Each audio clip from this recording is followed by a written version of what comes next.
बाबा जी सरकार कहलाए जाने वाले दरवेश बुजुर्ग सूफ़ी बरकत अली लुधियानवी रहमतुल्लाह अलैह को कौन नहीं जानता। इस साहिब मज़ार के बारे में कुछ ऐसे हक़ाइक़ मौजूद हैं जो आम तौर पर लोग नहीं जानते। इन छुपे हुए हक़ाइक़ और वाक़यात पर नज़र डालने के लिए आज की ये छोटी सी वीडियो बना रहे हैं। सूफ़ी बरकत अली रहमतुल्लाह अलैह बरे-सग़ीर के एक अजीम दरवेश बुजुर्ग हैं। आपका मज़ार फैसलाबाद में समुंदरी रोड पर वाक़या है। इस दरबार की जो सबसे ख़ास बात है वो ये है कि यहाँ पर दूसरे दरबारों की तरह आपको कहीं पर भी ना तो कोई गल्ला नज़र आएगा और ना ही कोई चंदा लेने वाला नज़र आएगा। इसके बावजूद इस दरबार पर रोज़ाना लाखों रुपए के अखराजात आते हैं, लेकिन ये अखराजात मुरीदैन से इकट्ठे नहीं किए जाते। यहाँ लंगर जारी व सारी है और इस दहलीज़ पर आँखों का एक बेहतरीन हॉस्पिटल फ़ीस बिल्ला चल रहा है, जहाँ पर महंगा तरीन इलाज होता है। दरबार शरीफ के अहाते में दाखिल होते ही एक रूहानी कैफियत सी तारी हो जाती है और दरबार शरीफ में होने वाले ज़िक्र में अगर आप बैठ जाएं तो आपका उठने को दिल नहीं करेगा। नाज़रीन, सूफ़ी बरकत अली रहमतुल्लाह अलैह की अहले बैत से मोहब्बत का आलम देखिए। पाकिस्तान से एक दफ़ा एक शख्स उम्रा करने के लिए गया। जब वो मदीना मुनव्वरा में क़याम पज़ीर था तो ख्वाब में नबी करीम सल्लल्लाहु अलैहि वसल्लम की ज़ियारत नसीब हुई। नबी पाक सल्लल्लाहु अलैहि वसल्लम ने इस शख्स से फरमाया कि क्या तुम बरकत अली को जानते हो? जिस पर इस शख्स ने कहा कि नाम सुना है, अलबत्ता मैंने देखा नहीं है।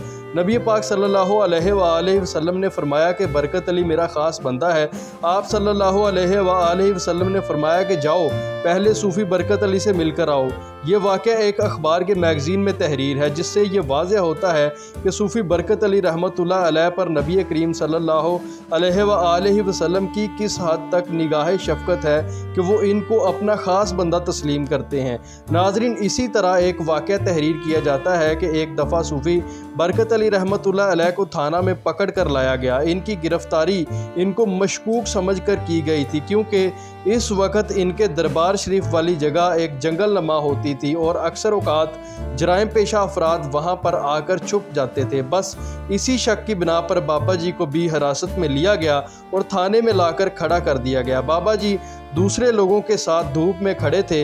इतने में एक सब इंस्पेक्टर रैंक का बंदा आया और इसने देखा कि एक नूरानी चेहरे वाला बुजुर्ग धूप में खड़ा है, जिस पर इस पुलिस वाले ने कहा कि बाबा जी आप छाँव में आकर बैठ जाएं। थोड़ी देर बाद इस पुलिस वाले ने बाबा जी से कहा कि आप जा सकते हैं, आपका कोई कसूर नहीं है, जिस पर बाबा जी वहाँ से रवाना हो गए। सूफ़ी बरकत अली रहमतुल्लाह अलैह की करामत का तज़किरा सुनकर चंद महीने बाद इसी सब इंस्पेक्टर के दिल में ख्याल आया कि बाबा जी के दरबार पर हाज़िरी लगवाई जाए। जब वो सब इंस्पेक्टर बाबा जी के यहाँ हाज़िर हुआ तो बाबा जी सरकार ने दूर से ही कहा कि हेलो इंस्पेक्टर साहब आइए, जिस पर इस पुलिस वाले ने कहा कि बाबा जी मैं अभी सब इंस्पेक्टर हूँ, इंस्पेक्टर नहीं हूँ।